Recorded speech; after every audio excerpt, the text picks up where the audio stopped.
지난주 시편 23편 첫 소절 여호와는 나의 목자시니 내게 부족함이 없으리로다.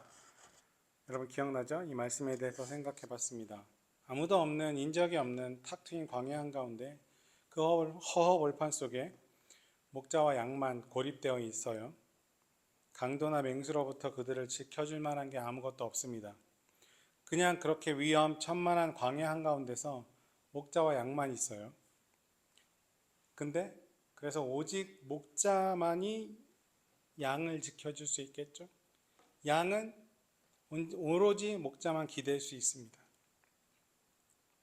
그런 상황 속에서도 이 초라한 목자를 믿고 양은 이렇게 고백하는 겁니다. 여호와는 나의 목자시니 내게 부족함이 없으리로다. 그래서 지난주 뭐라고 얘기했어요? 시편 23편은 우리의 눈에 보이는 인생의 조건과 위험에 사로잡혀 사는 사람이 아니라 우리 앞에 계신 주님에게 집중하며 삶의 기쁨을 발견하는 사람의 고백이다. 여러분 이렇게 말씀드렸습니다. 여러분 이게 참 신앙입니다. 아멘.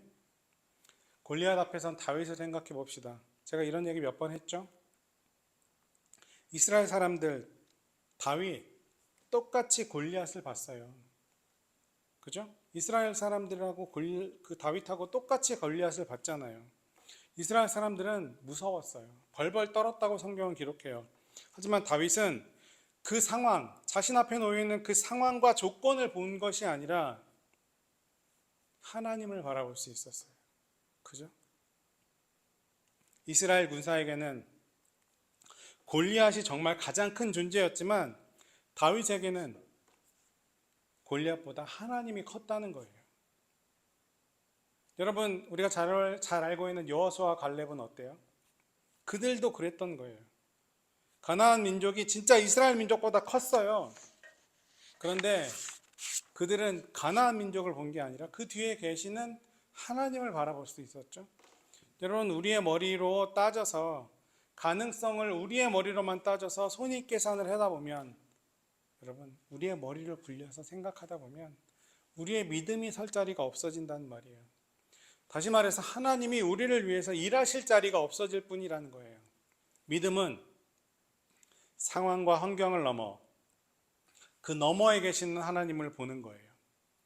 여러분 그 신앙이 하나님을 바라보는 그 신앙의 축복이 여러분에게 있기를 주님의 이름으로 축원합니다. 오늘은 시편 23편 6절 말씀을 한번 잘 살펴보려고 해요.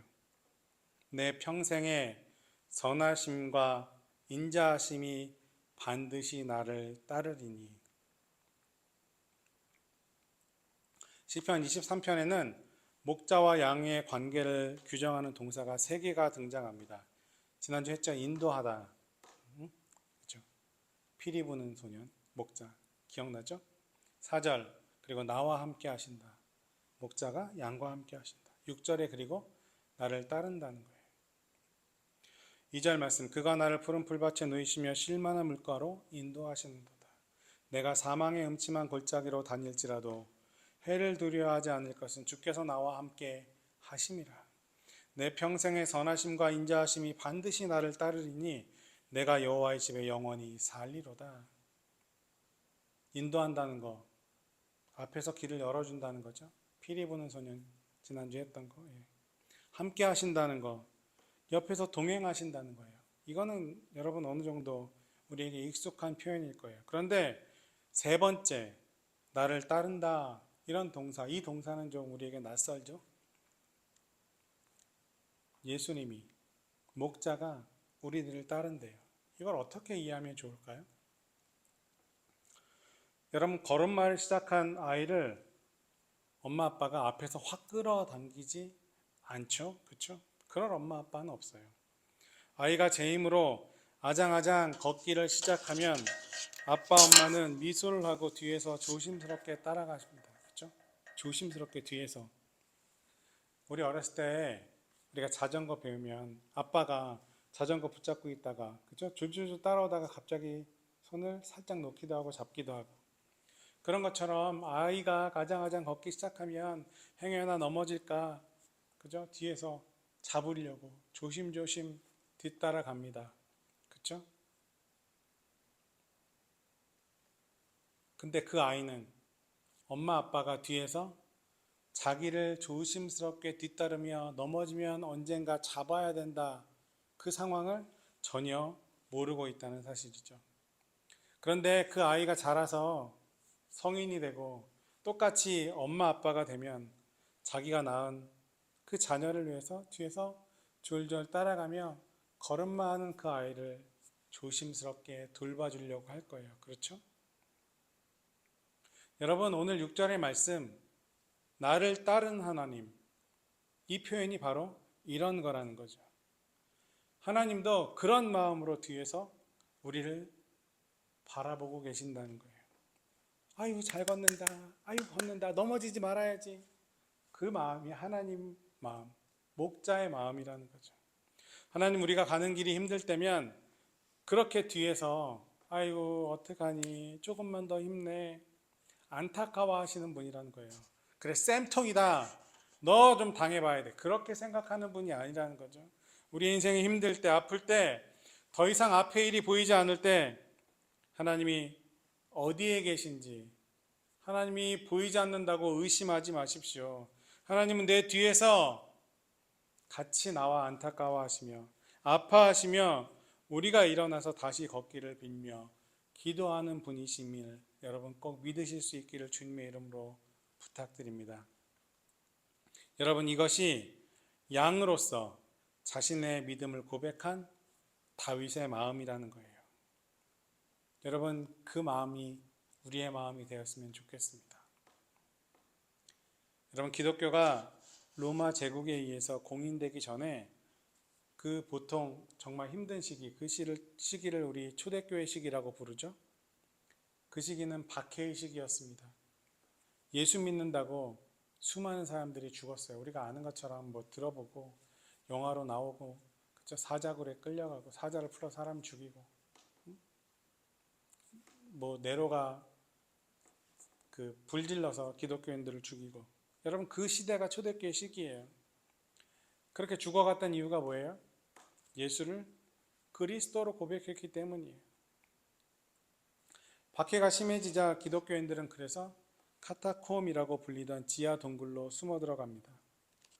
우리가 생각하는 그냥 작은 동굴이 아니라 거의 지하 도시 같은 미로로 되어 있는 그런 동굴이었습니다. 입구도 여러 개 내서 로마 군대가 이쪽으로 들어오면 저쪽으로 도망갈 수 있게 그렇게 미로같이 꾸며놓은 그런 동굴이었어요.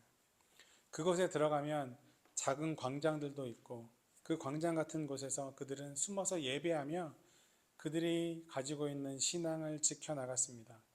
왜 거기에 들어갔어요? 죽기 싫어서. 그렇죠? 신앙을 지키기 위해서. 그렇죠? 그들이 예배하는 그 카타콤에 들어가면 천장에 벽화가 그려져 있습니다. 그 중에는 다니엘의 세 친구가 풀무불 속에서 들어가 하늘을 향해 찬양하는 그림도 있었고, 천장 중앙에 지팡이를 들고 어깨에 양 한 마리를 메고 있는 선한 목자의 예수님도 그려져 있었습니다. 여러분, 시기도 다르고 지역도 달라도 초대교회 시기 카타콤의 천장에는 다 이런 동일한 그림들이 그려져 있었대요. 다니엘의 세 친구의 그림과 선한 목자의 그림. 여러분, 이건 무엇을 의미할까요? 초대교인들 지금 로마의 박해를 피해서 지하 동굴로 숨어 들어왔습니다. 발각되면 언제 죽을지 모르는 운명입니다. 그렇게 한 사람 두 사람 갈등하다가 지쳐서 교회를 떠나가기 시작합니다. 배교한다는 거죠. 살기 위해서. 그런 아픔 속에서, 그런 고민 속에서 초대교인들은 풀무불 속에서도 살아서 찬양하고 있는 다니엘과 세 친구를 기억했습니다. 그리고 자신들도 이런 시련을 이겨나갈 소망을 그것을 보면서 기억하고 만들어 나갔습니다. 그런데 여러분, 그렇게 다니엘과 세 친구를 기억하며 이 고난을 이겨야지 생각하고 이기려고 노력해도 기도해도 그걸 소망해도 갑자기 현실이 뒤바뀌는 건 아니었을 거잖아요. 그렇죠? 예수의 뒤를 따라가는 게 정답인 줄 알면서도, 예수의 음성을 듣고 따라가는 것이 정답인 줄 알면서도 그 길은 가시밭길이었기에 시련과 고난은 멈추지 않았습니다. 여러분, 그때 다시 그 초대교회 교인들은 선한 목자 예수님을 기억했습니다. 자신이 양이라고 고백하고 싶었습니다. 예수님이 어깨에 메고 있는 양이라고 고백하고 싶었던 거죠. 그래서 그린 거예요. 예수님, 저는 다리 아파 못 가겠어요.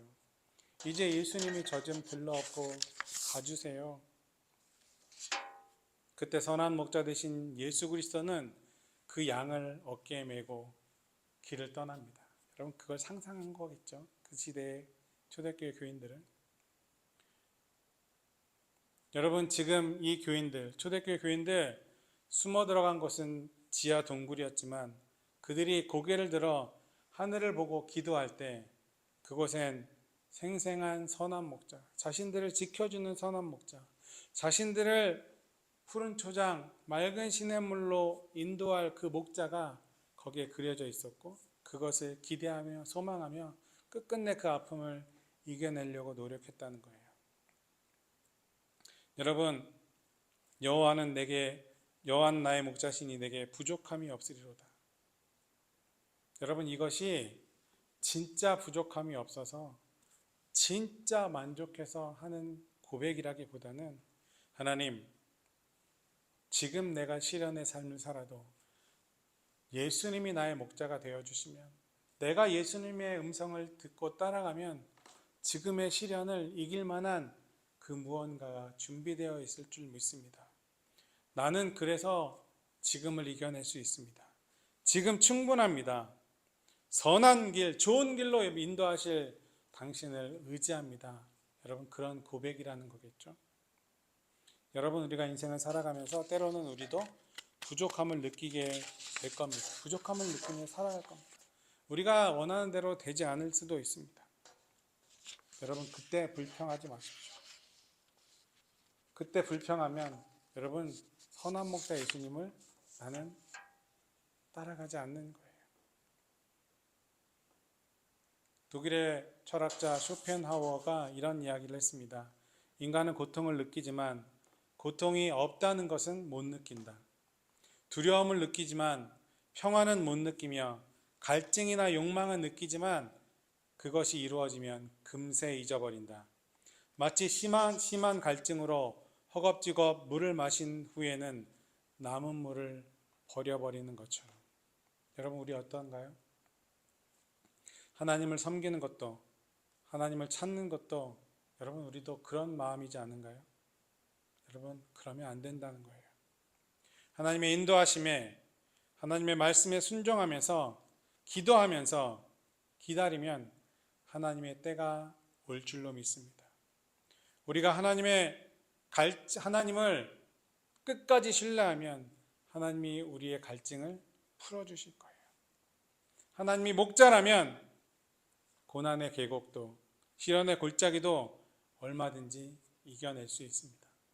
지난주 얘기했던 것처럼 그러기 위해서 주님의 음성을 기억해야 합니다. 주님의 음성을 여러분 따라가야 합니다. 하나님의 그 인도하심을 믿고 끝까지 지금 어려움을 이겨낼 수 있는, 그래서 나중에 부족함이 없습니다. 고백할 수 있는 진짜 그러한 삶을 살아갈 수 있기를 주님의 이름으로 축복합니다. 여러분, 오늘 집에 그 기숙사 돌아가서 누워서 생각해 보세요. 잘 때 하늘을 올려보고 천장을 바라보며 카타콤에 있는 그 벽화를 한번 상상해 보세요. 그들의 시련 속에서도 그들은 이겨낼 선한 목자를 바라보며 희망을 거두려고 노력했어요. 여러분, 지금 조금 어려워도, 내 다리가 아파도 그런 상하고 힘든 우리를 푸른 초장으로 인도하실 분이 누구예요? 그분이 바로 우리의 목자 하나님이신 줄로 믿습니다. 그 목자를 믿고 끝까지 살아갈 수 있는, 신앙을 지킬 수 있는 여러분의 삶이 될 수 있기를, 여러분의 신앙이 될 수 있기를 주님의 이름으로 축원합니다. 여러분, 그렇게 살아갑시다.